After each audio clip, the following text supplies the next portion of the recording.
Hello everyone, today's concept was phases of a compiler. Before going into the concept, first let me explain about the compiler and its work. A compiler takes the source code which is in high level language and converts it into low level language. Okay, see, the compiler takes the source code and it converts into target machine code. Okay, the same work will be done by interpreter also, but the major difference between the compiler and interpreter was the interpreter can translate only a single statement of the program, whereas the compiler scans the entire program and translates it into machine code at a time. Okay, translator can convert only a single statement, but the compiler translates the entire program into machine code. Okay, see, now let us discuss about the phases of a compiler. The compiler has 6 different phases. Okay, such as lexical analyzer, syntax analyzer, semantics analyzer, intermediate code generator, code optimizer, and code generator. Okay, now let us discuss in brief about each phase of the compiler. Okay, first coming to lexical analyzer. This lexical analyzer works as a scanner. That means it scans the source code. Okay, it scans the entire source code.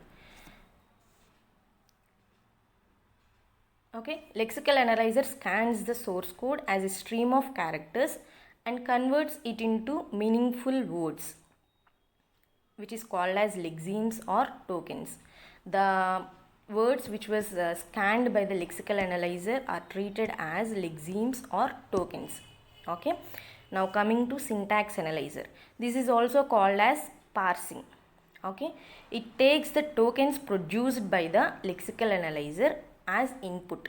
The tokens which was produced by the lexical analyzer are taken as the input for the syntax analyzer and generates a parse tree, which is also called as syntax tree. Okay, and the lexical analyzer also checks whether the tokens that are arranged in a correct manner or not. Okay, now coming to semantic analyzer. It checks whether the parse tree which was constructed in the syntax analyzer follows the rules of language or not. Okay, and the syntax tree or parse tree which was generated in a syntax analyzer, here in the semantics analyzer, it checks whether the tree was constructed in a correct manner or not, whether it was following all the rules or not. Okay, and after checking that syntax tree was called as annotated syntax tree. Okay, the semantic analyzer produces an annotated syntax tree. Okay, now coming to intermediate code generation. It generates the code by using the annotated syntax tree which was generated in the semantic analyzer phase. Okay, and the code should be generated in such a way that it makes easier to be translated into target machine. Okay, this intermediate code generation generates the code. Okay, generates the code by using the annotated syntax tree, and it must be easier to understand. Okay, now coming to code optimization. In this code optimization phase, it reduces or optimizes the code which was generated in the intermediate code generator. That means it removes the unnecessary statements in order to improve the fastness of the program execution, and also decreases the resource decreases the utilization of resource wastage. Okay, now coming to code generation. In this phase, the code which was generated in the code optimization, it was converted into a sequence of instructions. This instructions, and this is treated as the final result, which is called as target machine code or target language, whatever. Okay, now coming to symbol table. Okay, this symbol table is attached to all the phases, and in this symbol table it is used to it is treated as a data structure, and it is used to store the data or the identifiers whatever we are using in in the high level language, all those identifiers were stored in the symbol table. Okay, now coming to error handler. This error handler checks if any errors had occurred during all these phases or not. If any error occurs, it will recorrect it, and the code must be generated. Okay. Okay, now let us see an example how the compiler takes the source code and process it by passing from all these layers to get the expected target machine code. Okay, here this is the source code which is in high level language. Okay, price equal to amount plus rate into 50. Okay, this is a source code which we are giving to the compiler, and let us see how it process from all these layers and how the estimated target machine code will come. Okay, see, in the lexical analyzer phase,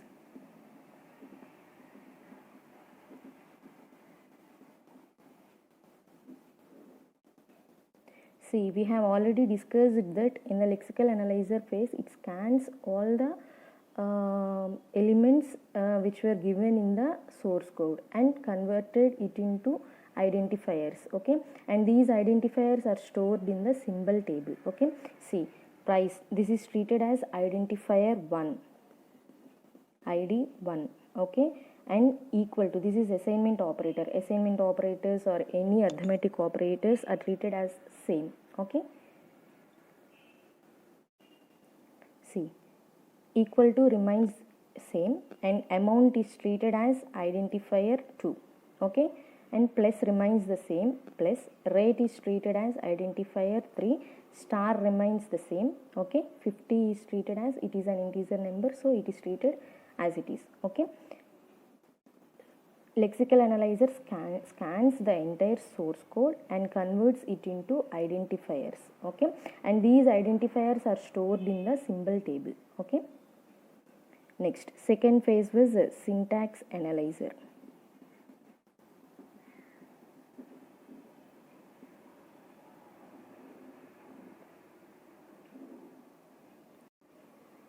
See, in the syntax analyzer phase, a syntax tree or parse tree is generated. Okay, see how the syntax tree is generated means, first we'll consider as assignment operator as the root of the syntax tree.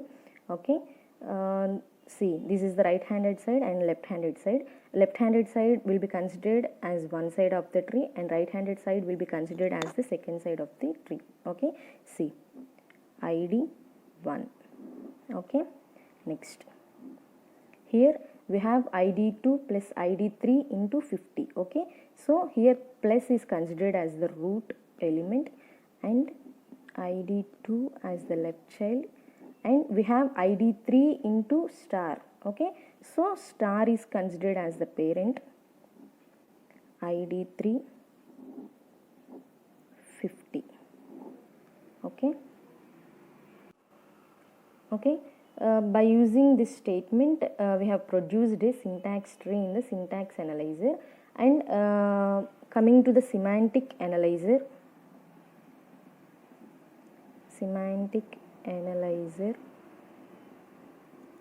in the semantic analyzer it checks whether the tree produced in the syntax analyzer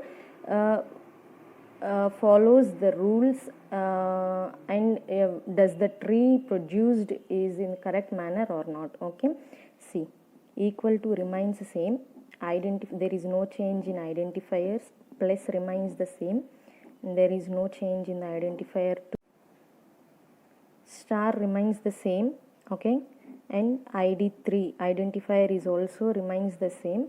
See, here 50, we have 50 here. Okay, this 50 is in integer format, but there may be a scope of having errors if the number is in the integer format, so we'll change the integer number into real number, that means floating point number, int to real. Okay, so the integer value is converted into real value in the semantic analyzer. Okay, now coming to intermediate code generator.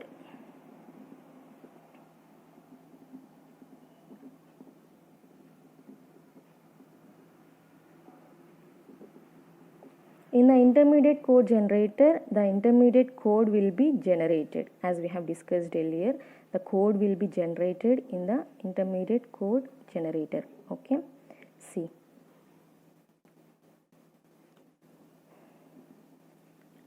This code generation will be generated by using the temporary variables like temp1, temp2, temp3 and so on. Okay, see, first we'll consider temp1. Okay, in the first step the integer value is converted into real value, that is int to real 50. Okay, in the second step, that is considered as temp2, in the second step the id3 identifier 3 is multiplied with temp1. Already we have stored integer, the conversion of integer value to real value in the temp1.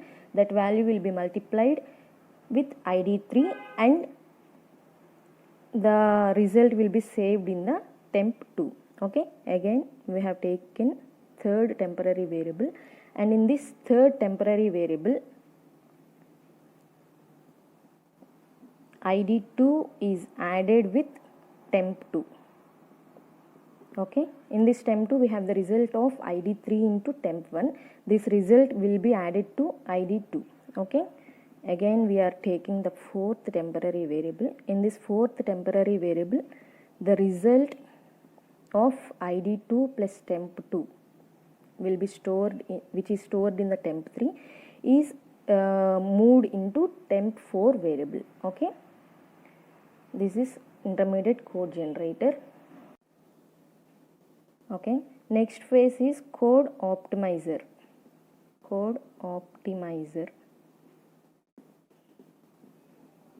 Okay, the code generated in the intermediate code generation will be optimized. That means the code which was generated in the intermediate code generation will be reduced by removing the unnecessary statements. Okay, see how we will remove the unnecessary statements in the code optimizer phase. See. Okay, see, next phase is code optimizer. In this code optimizer, the code which was generated in the intermediate code generation will be reduced for the fastness of the program execution. Okay, that is, the unnecessary statements will be removed and the code will be optimized in the code optimizer phase. Okay, see, in the intermediate code generation we have seen that we have used 4 temporary variables, and in the first temporary variable we have converted the real integer number into real number, and in the temporary variable 2 the identifier 3 is multiplied with the temporary variable which have the integer the conversion of integer variable to real variable. These two steps are optimized into a single step, and identifier 3 is multiplied with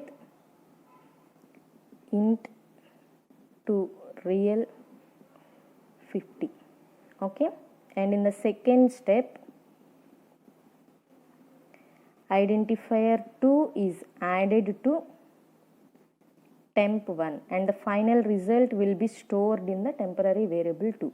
See, in the intermediate code generation we have done the same process in 4 different steps, but in the code optimizer we have reduced two steps, and the storage capacity is also reduced, and it also increases the fastness of the program execution. Okay, see, next coming to code generation phase, code generator. Okay, so coming to code generator phase, the machine language will be generated in the code generator by taking the output of the code optimizer as the input of the code generator. Okay, see how the machine language will be generated by using the code generator. Now we will see. See, move f, it means move float value. Okay, we will take registers here for storing the values or for moving the values, whatever it may be, registers will be used. Okay, see, we'll take register R2 for moving the value of the identifier 3. Okay, identifier value 3 is moved to register R2. Okay, now ID 3 is stored in register 2. Okay, multiplication F, mul float. Okay, see, we are dealing with the floating variables, if float indication is represented here. Okay, see, multiplication F, R2 comma 50.0. Okay, in the register 2 we have ID3 value. Okay, and that ID3 value is multiplied with 50. Okay, see, this part is finished. ID3 into 2 real 50, this part is finished here. Okay, now move F R1 comma ID2. We are taking another identifier ID2 and we are moving that value of ID2 into R1, register 1. Okay, now add F R1 comma R2. Okay, see, in the register R1 we have the value of ID2, and in the register R2 we have the result of multiplication of ID3 into 50. Okay, these two will be added in this statement. Okay, add float R1 comma R2. Okay, now move F. We here see, we want the result in ID1. As see, we need the result in identifier 1. Okay, so in order to store the result in identifier 1, we need to move the result which was stored in register 1 to identifier 1. Okay, the result which was stored in register 1 was moved to identifier 1. So the entire result will be stored in ID1. Okay, so by this way we have generated the machine language, that is low level language, for the source code which we have taken